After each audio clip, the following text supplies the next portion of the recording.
Everyone, welcome back to fairy tale. अब तक हमने सुना मून मिरर को फाइंड करने के लिए लैंसन फॉरेस्ट में ही रुक जाता है और वी भी फॉरेस्ट में आ जाता है। मून मिरर को पाने के बाद उन दोनों का सामना बिस्ट से होता है और वो दोनों फॉरेस्ट में ही अपनी नाइट को स्पेंड करते हैं और वो दोनों आपस में इंटीमेट हो चुके थे। इस बात को वी ने लैंसन से कहा था किसी को ना बताने के लिए। तब लैंसन ने भी उसे प्रॉमिस किया था ये बात किसी को भी नहीं पता चलेगी। उसके बाद वी नाइटलेस सिटी के लिए वहाँ से जाने लगता है। तब लैंसन भी उसके पीछे चल रहा होता है और वो वी से बात करने के बारे में सोच रहा होता है, तो वो उसके साथ साथ चलने लगता है। वी ये चीज़ चाहता नहीं था लैंसन उसके साथ साथ चले, तो वो जल्दी जल्दी आगे बढ़ने लगता है और लैंसन को पीछे छोड़ने की कोशिश करता है, लेकिन वो ऐसा कर नहीं पाता। लैंसन तो उसका साथ छोड़ ही नहीं रहा था। ये देखकर वी कहता है तुम मेरा पीछा क्यों कर रहे हो? तब लैंसन कहता है मैं तुम्हारा पीछा कहाँ कर रहा हूँ, हम दोनों के रास्ते एक हैं। इस बात पर वी सिर्फ अपनी दांत पीसता है और लैंसन स्माइल करता है। वो कहता है हम दोनों की डेस्टिनी एक है, तो हम दोनों साथ साथ क्यों नहीं चल सकते? तो वी कहता है कर रहा जो कुछ भी हुआ उसके पास से मैं नहीं चाहता तुम मेरे आस पास भी भटको, तो मुझसे दूरी बना कर रखो। वी अपनी आंखें दिखाते हुए बोलता है। तब लैंसन कहता है अगर मैं ऐसा नहीं करता तो वी गुस्से में कहता है मैं तुम्हें मार दूंगा। तब लैंसन वी के बहुत करीब चला जाता है और कहता है तुमने इसे कई बार मुझे कहा है, लेकिन तुमने आज तक मुझे मारा नहीं। मैं तो तुम्हारे सामने हूँ, तुम अभी क्यों नहीं मुझे मार देते? लैंसन उसे प्रमोट कर रहा था और वी बहुत ज़्यादा गुस्सा हो जाता है और कहता है मैं तुम्हें अभी मार सकता हूँ, लेकिन मैं सिर्फ युआन की खातिर तुम्हें छोड़ रहा हूँ। ऐसा कहकर वो लैंसन को धक्का दे देता है और वहाँ से भाग जाता है। तब लैंसन साय करता है और कहता है यहाँ तक जाने के बावजूद तुम्हें युआन की फिक्र है, तुम उसके लिए फील करते हो, लेकिन क्या तुम्हारे दिल में मेरे लिए कोई भी फीलिंग नहीं आती? क्या तुम मुझे पूरी तरह से भूल गए हो? यहाँ भी भाग कर लैंसन से काफ़ी दूर आ जाता है और फिर खुद में बड़बड़ाता है। वो पर्वत मुझे कह रहा था मैं उसे मार डालूं, मैं उसे मार देता अगर उसकी कोई गलती होती तो। कल रात जो कुछ भी हुआ वो सब उस लोटस फ्लावर की स्मेल की वजह से हुआ। मैं तो पूरी तरह से बहक गया था, पर अब मैं क्या करूं? मैं वापस मून पैलेस नहीं जा सकता, मेरी सारी एंजल पावर ब्लॉक हो गई है। इमॉर्टल होने के बावजूद अब मैं एक नॉर्मल कल्टीवेटर जैसा हूँ। अब जब तक मेरी एंजल पावर वापस नहीं आ जाती तब तक मुझे धरती पर ही रुकना होगा। वी खुद से बातें करते हुए आगे चल रहा होता है कि तभी शिकार करते हुए बिस्ट उसे दिख जाते हैं। वो वी को देखकर गुर्राते हैं और उसकी तरफ अपने कदम बढ़ाते हैं, तो वी अपनी ऑरे को रिलीज करता है। तो वो बिस्ट थोड़ी देर के लिए रुक जाते हैं, पर अब वी का ऑरा पहले जितना स्ट्रॉन्ग नहीं था, तो बिस्ट वी पर अटैक करने के लिए उसके करीब आने लगते हैं। तो वी थोड़ा पीछे हटकर खुद को डिफेंड करने की पोजीशन में आ रहा होता है। उसी समय बिस्ट अपने कदम पीछे कर लेते हैं और वहाँ से भाग जाते हैं, क्योंकि उन्हें बहुत ही स्ट्रॉन्ग ऑरा फील हो रहा था जिसको वो बर्दाश्त नहीं कर पा रहे थे। वी को भी वो ऑरा फील होता है। उसी समय लैंसन वी की कमर को पकड़ लेता है और उसे लेकर अपनी शॉट की मदद से उड़ने लगता है। तो वी कहता है तुम ये क्या कर रहे हो? शांत रहो, लैंसन अपनी सख्त आवाज में कहता है। तो वी फिर कुछ नहीं कहता और थोड़ी देर बाद वो कहता है तुम अपनी शॉट की मदद से उड़ सकते थे, तो तुम पहले क्यों नहीं गए? मैं तुम्हें अकेला छोड़कर नहीं जाना चाहता, लैंसन कहता है और वो दोनों नाइटलेस सिटी की तरफ आगे बढ़ जाते हैं। नाइटलेस सिटी पहुंचने के बाद वो दोनों अपनी सराय के पास ही लैंडिंग करते हैं। तभी सराय के अंदर जाता है और वो दोनों साथ में सराय के अंदर जाते हैं। तो सामने से आयोना और फई आपस में बातें करते हुए आ रहे थे। फई लैंसन और वी को सामने से आते हुए देखती है तो कहती है सयान गगा, मुझे तो लगा आप मुझे भूल गए और वापस चले गए।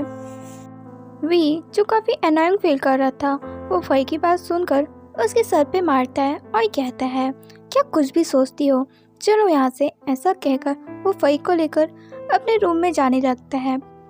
आयुवान लैंसन को देखता है और कहता है डैड आप फॉरेस्ट में क्यों रुके थे? लैंसन उसकी बात का जवाब ना देते हुए कहता है, सारे डिसाइपलों को कह दो हम आज नहीं कर रहे हैं। तब युआन नोट करता है, लैंसन वहाँ से चला जाता है। यहाँ वी फई को रूम में लाकर उससे कहता है, फई मैं तुम्हें जो काम दे रहा हूँ क्या तुम उसे पूरा कर लोगी? तो फई स्माइल करके कहती है, क्या काम है? तुम्हें मून मिरर को सर्च शिनचैन को देना है। अगर वो मेरे बारे में पूछे तो तुम उससे कह देना मैं स्नो माउंटेन में अपनी कल्टीवेशन करने के लिए गया हूँ, ठीक है? क्या तुम ये छोटा सा काम कर लोगी? तो फई कहती है, हाँ इसमें कौन सी बड़ी बात है। तभी स्माइल करते हुए कहता है, ये बात तुम्हें हर जगह फैला दे रही है। अगर कोई मेरे बारे में तुमसे ज़्यादा पूछे तो कह देना मैं सिर्फ इतना जानती हूँ वो स्नो माउंटेन पर अपनी कल्टीवेशन करने गए, इससे ज़्यादा मुझे कुछ भी नहीं पता।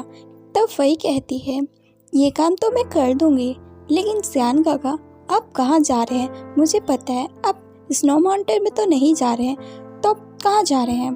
तब वी फई की चिक्स को पकड़कर खींचता है और कहता है, फई ओबीडिएंट बनो और अपनी गगा की बात मानो और कोई सवाल नहीं।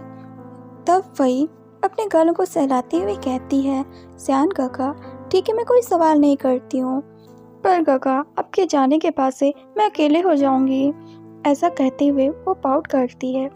तब वी उसकी चिक्स में किस कर लेता है और फिर कहता है, माई स्वीटी माई पेस्टी प्लीज़ मुझे माफ़ कर देना, मेरी ये मजबूरी है। फई जो आगे से बहुत ज़्यादा ब्लश कर रही थी वो कहती है, सियान काका ये आपने क्या किया? तब वी कहता है, ये हम दोनों का सीक्रेट है, तुम्हें ये बात किसी को नहीं बतानी है, ठीक है? अब प्लीज़ मेरी मदद करो।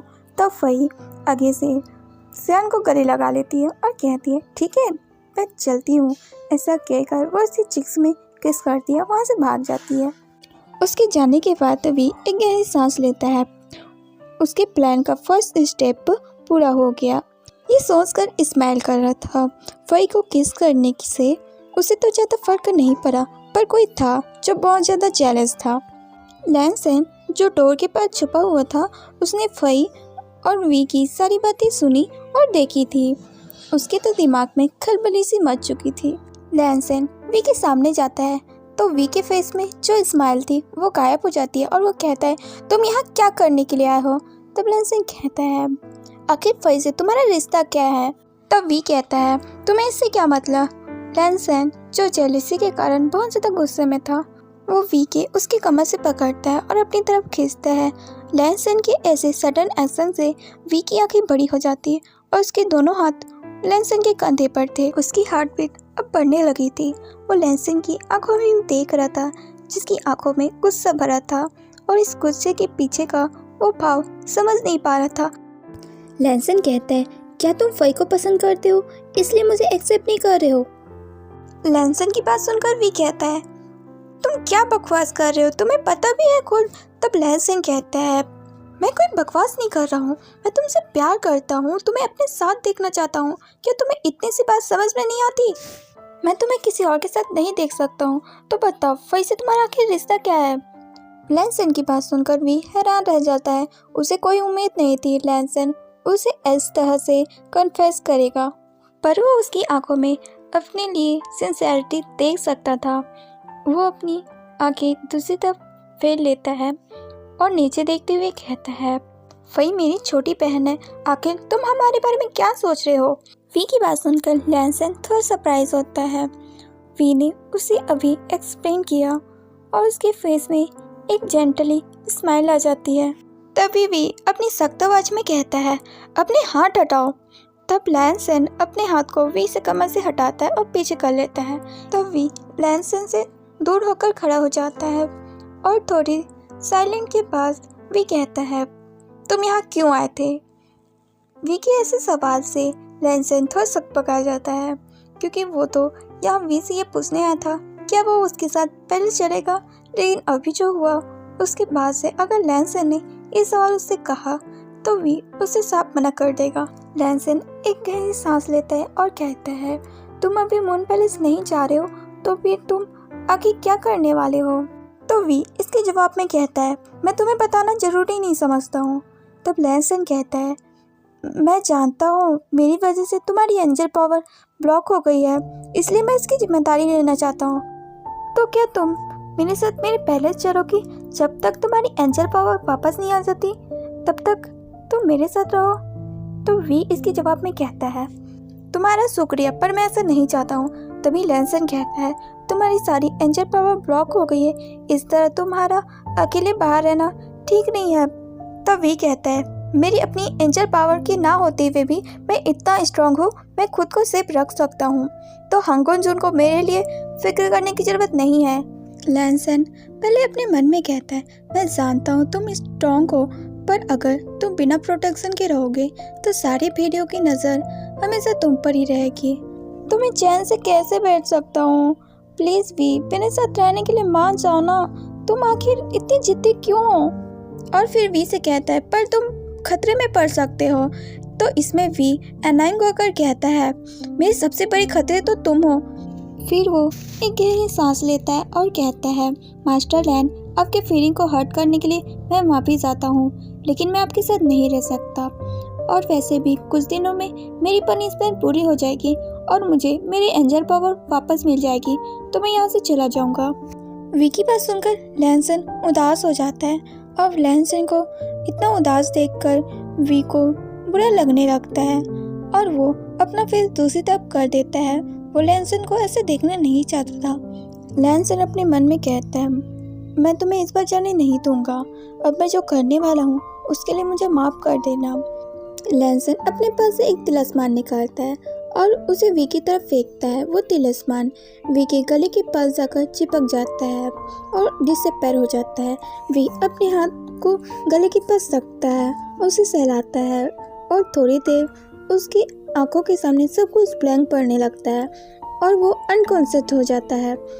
वी के गिरने से पहले लैंसन उसे संभाल लेता है और उसे बेड में लेटाते हुए कहता है, मुझे माफ़ कर देना, मैं इस तरह की गंदी ट्रिक का इस्तेमाल नहीं करना चाहता था, लेकिन तुम मेरी बात नहीं मान रहे थे। अब तुम मुझ पर बहुत गुस्सा होने वाले हो और मुझसे हेट भी करने लगोगे, पर मैं तुम्हें खुद से दूर जाने नहीं दूंगा। शायद मेरा प्यार अब ऑपोजिशन में बदल रहा है, पर मैंने तुम्हारा इतने साल वेट किया है। अब जबकि तुम मेरे सामने हो तो तुम्हें अपने पास रखने के लिए मैं कुछ भी कर सकता हूँ। और उसे प्यार से देखते हुए उसके बालों को जो उसके फेस में थे उन्हें उसके कान के पीछे करता है और उसके फोरहेड में किस कर लेता है। आगे वी को जब होश आता है तो वो खुद को एक अनजान कमरे में पाता है। वो कमरा छोटा था पर आलीशान था। उस कमरे की खास बात जो वी नोटिस करता है, उस कमरे में ना तो कोई खिड़की थी ना दरवाज़ा।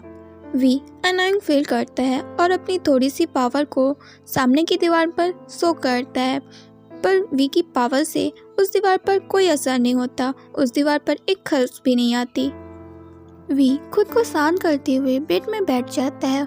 वह चाहे अभी कितना भी अपना सर पीट ले, लेकिन वो इस गुप्त कमरे से बाहर नहीं निकल सकता। उसे लैंसन पर गुस्सा तो बहुत आ रहा था। लैंसन उसके सारे प्लान पर पानी जो फेर दिया। उसने सोचा था अब जबकि वो धरती पर रहने वाला है तो वो अपनी फैमिली को ढूंढने की कोशिश करेगा और थोड़ा धरती को घूम भी लेगा, लेकिन ये लैंसन ने उसके सारे ख्वाबों में पानी फेर दिया और उसे यहाँ लाकर चार दीवारी के अंदर कैद कर दिया। कुछ समय बीतने के बाद तो वी लैंसन को सामने की दीवार से अंदर आते हुए देखता है और उसकी नजरें सिर्फ लैंसन पर टिकी होती है और वो लैंसन का सारा गुस्सा अपने पिलो पर निकाल रहा होता है। वो उस पिलो को इतना स्क्वीप कर रहा था कि उस पिलो की हालत खराब हो जाती है। लैंसन अपने साथ जो फूड का बास्केट लाया था वो उसे वी के पास वाले टेबल में रखता है और कहता है, क्या तुम डिनर करने से पहले बात लेना चाहोगे? लैंसन ये वी को बिना देखे कहता है। वो उसे नजर नहीं मिला रहा था। तब वी एक्सप्रेशनलेस और एकदम शांति से कहता है, हांगुन जून, मुझे तुमसे ये उम्मीद नहीं थी, तुम इस तरह की हरकतें भी कर सकते हो। आगे से लैंसन कुछ भी नहीं कहता। वो बहुत शर्मिंदा था। वी अब गुस्से में आ जाता है और सीधा लैंसन के कॉलर को पकड़ लेता है और कहता है, आखिर तुम ये सब करके क्या साबित करना चाहते हो? मेरी मर्जी के बिना तुम मुझे अपने साथ नहीं रख सकते हो। लैंसन वी के हाथों को पकड़ता है और उसके हाथों को अपने कॉलर से हटाता है और कहता है, तुम्हारी मर्जी हो या ना हो, तुम्हें अब यहीं रहना है। और वहाँ से तेजी से जाने लगता है। वी उसके पीछे चलते हुए उसे बहुत कुछ सुना रहा होता है। लैंसन उसकी बातों को इग्नोर करते हुए दीवार के उस पार चला जाता है और वी दीवार के उस पार नहीं जा पाता और उसका सर दीवार से टकरा जाता है। तो वो अपने फोरहेड को सहलाने लगता है और कहता है, आखिर वो दीवार के उस पार कैसे गया और मैं उस पार क्यों नहीं जा पा रहा हूँ। वो फ्रस्ट्रेटेड होकर अपना पंच दीवार में मारता है। लैंसन दीवार को पार करके उस कमरे से दूसरे कमरे में आ जाता है। लैंसन ने ये कमरा तब बनाया था जब वी ने गुस्से में दीवार को तोड़ दिया था। उसने तो वो कमरा अपने ट्रेजर रखने के लिए बनवाया था, इसलिए ट्रेजर हाउस की तरह इस कमरे का स्ट्रक्चर है। ट्रेजर हाउस में लैंड मेंबर के अलावा कोई भी अंदर नहीं जा सकता। वैसे ही इस कमरे के अंदर एंटर करने के लिए लैंड मेंबर के फोरहेड रिबन का होना जरूरी है। वी जो अभी भी दीवार में अपने पंच मारे जा रहा था, उसे समझ नहीं आ रहा था आखिर लैंसन ने इस दीवार को कैसे पार कर लिया। जब वो थोड़ा शांत और थक जाता है तो वो बेड में जाकर बैठ जाता है और लैंसन के बारे में सोचते हुए उसे भरा पूरा पड़ने लगता है। थोड़ी देर बाद लैंसन जब वापस आता है तो वो देखता है वी ने अभी तक कुछ भी नहीं खाया है, सारा खाना वैसे ही रखाया हुआ है। तो वो वी से कहता है, तुमने कुछ क्यों नहीं खाया? क्या तुम्हें ये फूड पसंद नहीं है? तुम जो खाना चाहते हो वो मुझे बता दो, मैं तुम्हारे लिए वो ला लेता हूँ। वी कोई भी जवाब नहीं दे रहा था। तब लैंसन वी के पास जाने लगता है। जब लैंसन वी के बहुत ज़्यादा पास आ जाता है, उसी समय वी अपने पास से नाइफ निकालकर लैंसन के गर्दन में रख देता है और कहता है, मुझे यहाँ से जाने दो। और वो नाइफ को लैंसन के गर्दन पर थोड़ा दबाता है, जिससे लैंसन की गर्दन पर थोड़ा कट लग जाता है और उससे ब्लड निकलने लगता है। वी कहता है, मुझे बताओ तुमने दीवार को कैसे पार किया और यहाँ से बाहर कैसे निकलना है। लैंसन कोई भी जवाब नहीं दे रहा था। तो वी कहता है, मुझे जवाब दो, नहीं तो तुम मारे जाओगे। तब लैंसन कहता है, तुम मुझे नहीं मार सकते हो। तो वी नाइफ को कसते हुए कहता है, तुम्हें ऐसा क्यों लगता है कि मैं तुम्हें मार नहीं सकता। लैंसन को दर्द हो रहा होता है तो भी आंखें बंद कर लेता है और कहता है, ये बात तुम अपने दिल से क्यों नहीं पूछते? क्या तुम्हें सच में मेरे लिए कोई भी फीलिंग नहीं है? लैंसन की बात सुनकर वी बहुत ज़्यादा गुस्सा हो जाता है और कहता है, बकवास बंद करो, मुझे बताओ यहाँ से बाहर कैसे निकलना है। पर लैंसन कोई भी जवाब नहीं दे रहा था। वी गुस्से में अपने नाइफ को और भी ज़्यादा कस देना चाहता था, लेकिन अगर वो ऐसा करता तब लैंसन की गर्दन कट सकती है। अगर लैंसन को कुछ भी होता है तो उसके बाहर जाने का एकमात्र रास्ता भी बंद हो जाएगा। वो अपनी नाइफ को लैंसन की गर्दन से हटाता है और लैंसन को बेड में धक्का दे देता है। लैंसन बेड में ही बैठ जाता है और अपने हाथों को गर्दन में ले जाता है और गर्दन का जो खून निकल रहा था उसके हाथों में आ जाता है। लैंसन उसे देखकर साय करता है और वी की तरफ देखता है जो उसे डट कर दे रहा था। लैंसन एक लंबी आह भरता है और खड़ा होता है। लैंसन को खड़ा होते देख वी अपने कदम पीछे कर लेता है। अगर लैंसन चाहे तो उसके साथ वो अभी कुछ भी कर सकता है। लैंसन वी के पास आता है और कहता है, तुम बात लेकर कुछ खा लेना, तुम्हारा गुस्सा शांत हो जाएगा। वैसे इस कमरे में तुम्हारी हर जरूरत का सामान है, तुम्हें अगर और कुछ चाहिए तो मुझे बता देना। ऐसा कहकर वो वहाँ से चला जाता है। उसके जाने के बाद वी दीवार पर उस नाइफ को मारता है। वो नाइफ दीवार से टकराकर नीचे गिर जाता है। वी साय करता हुआ बेड में बैठ जाता है। वी को अब तक ये बात समझ आ गई, लैंसन उसके लिए कुछ भी करने के लिए तैयार है, लेकिन उसे जाने देने के लिए नहीं। वी एक लंबी आह भरता है और कबर्ड के पास जाकर अपने लिए एक रोप निकालता है और फिर बात लेने के लिए चला जाता है। जब वो बात लेकर वापस आता है तब उसकी नज़र टेबल पर रखे फूड पर पड़ती है। वो सारे फूड उसके मनपसंद के थे। Spicy food, lotus soup, dumpling, ये सारी चीज़ें उसे बहुत ज़्यादा पसंद थी। वी डम्पलिंग को उठाकर खाने लगता है और कहता है, आखिर हंकुंजोन को इन सारी चीज़ों के बारे में कैसे पता कि मुझे ये बहुत ज़्यादा पसंद है। ये बातें वी अपने मन में ही करता है और वो फूड को एंजॉय करके खाता है। फूड अभी भी वार्म थे तो वी को बहुत ज़्यादा पसंद आ रहे थे। उसी समय लैंसन वहाँ वापस आ जाता है। वी इस वक्त लैंसन की तरफ पिट करके खड़ा था, इसलिए वो लैंसन को देख नहीं पाता है। लैंसन ये देखता है वी अपने फूड को एंजॉय कर रहा है तो उसे थोड़ा रिलीफ फील होता है और वहाँ से वो चुपचाप चला जाता है। वी तब पीछे पलट कर देखता है तो वहाँ कोई नहीं होता। अपना डिनर करने के बाद वी एक एप्पल घूमते हुए खा रहा होता है। उसकी नज़र बुक स्टोर पर जाती है तो वो एक बुक निकाल कर पढ़ने लगता है। इधर लैंसन आइवन से मिलने आया था। उन दोनों ने एक दूसरे के साथ कभी समय से टाइम स्पेंड नहीं किया था, तो वो दोनों अपना एक क्वालिटी टाइम बिताते हैं। हालांकि उन दोनों के बीच ज़्यादा बातें नहीं होती थी, पर वो दोनों एक दूसरे के प्रेजेंट को काफ़ी ज़्यादा एंजॉय करते थे। लैंसन जब वी के पास वापस आता है तब तक वी बुक को अपने फेस पर रखे हुए सो चुका था। लैंसन बुक को उसके फेस से हटाता है और उसे प्रॉपर तरीके से सुला देता है। आगे वी की जब नींद खुलती है तो वो लैंसन को देखता है जिसका हाथ उसके हाथों में था, और लैंसन फर्श में बैठे हुए बेड पर अपना सर रख के ही सोया था। पहले तो वी अपना हाथ हटाता है और उठ बैठता है। वो लैंसन को ही देखे जा रहा था। वह इस वक्त लैंसन को चिक्स को पिंच करना चाहता था और इस फीलिंग से वो खुद ही हैरान था। वो थोड़ी देर तक लैंसन को घूरने के बाद बेड से उतर जाता है। वो इस बात का ध्यान देता है लैंसन जाके मत। वो इस कमरे से बाहर जा नहीं सकता था तो वो थोड़ा उदास हो जाता है और थोड़ी देर कमरे में हलचल करने के बाद उसकी नज़र मिरर में जाती है और वो मिरर में खुद को देखने लगता है और अपने रोग को ठीक करने लगता है। उसने वाइट और पिंक कलर की ड्रेस पहन रखी थी जिसमें वो काफ़ी प्रिटी लग रहा था। उसकी नज़र मिरर से हटकर डेस्क पर जाती है और उसकी आंखें खुशी के मारे चमक जाती है। उस डेस्क पर बहुत से मेकअप के सामान थे, इसलिए नहीं कि उसे मेकअप करना पसंद था, बल्कि इसलिए क्योंकि उसके दिमाग में बहुत ही अच्छी खुरापाती सोच रही थी। वो बाहर जा नहीं सकता, लेकिन थोड़ी बदमाशी तो वो कर सकता है। वो मेकअप के सामान को उठा लेता है और लैंसन के पास चला जाता है और उसके फेस में मेकअप को अप्लाई करने लगता है। उसने वो काम बहुत ही बखूबी निभाया था। बहुत आराम से सारे मेकअप को लैंसन के फेस में लगा रहा था। लैंसन का पूरा एक तरफा फेस मेकअप से भरा था। लैंसन की आंखें खुल जाती है और वी को अपने फेस के इतने करीब देखकर उसकी आंखें और भी बड़ी हो जाती है। वी लैंसन की आंखें देखकर पीछे हट जाता है और अपने हाथ में रखे सामान को अपने पीछे कर देता है। लैंसन अपनी पीठ को बेड पर टिकाकर बैठ जाता है और कहता है, क्या अब तुम खुश हो मेरे फेस में मेकअप लगाकर? लैंसन की बात सुनकर वी हैरान होता है और कहता है, तुम कब जागे?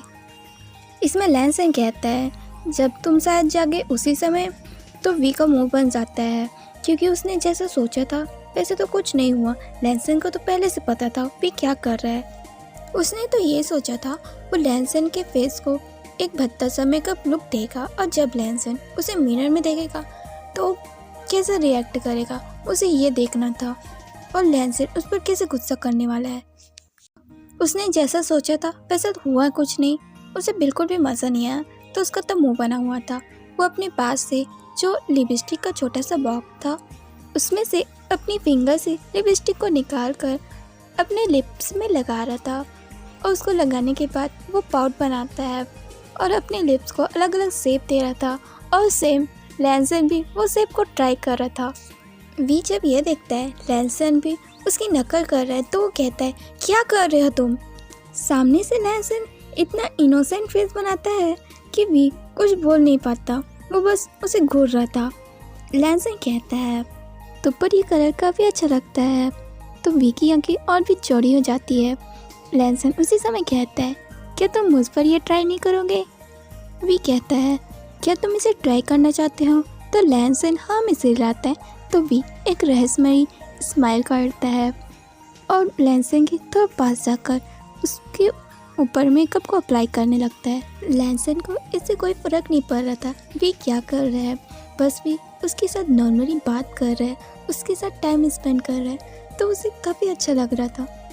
लैंसन के फेस को मेकअप से कवर करने के बाद वी कहता है, अगर तुम्हें किसी ने ऐसे देख लिया तो वो तो तुम्हारे प्यार पे मर ही जाएगा।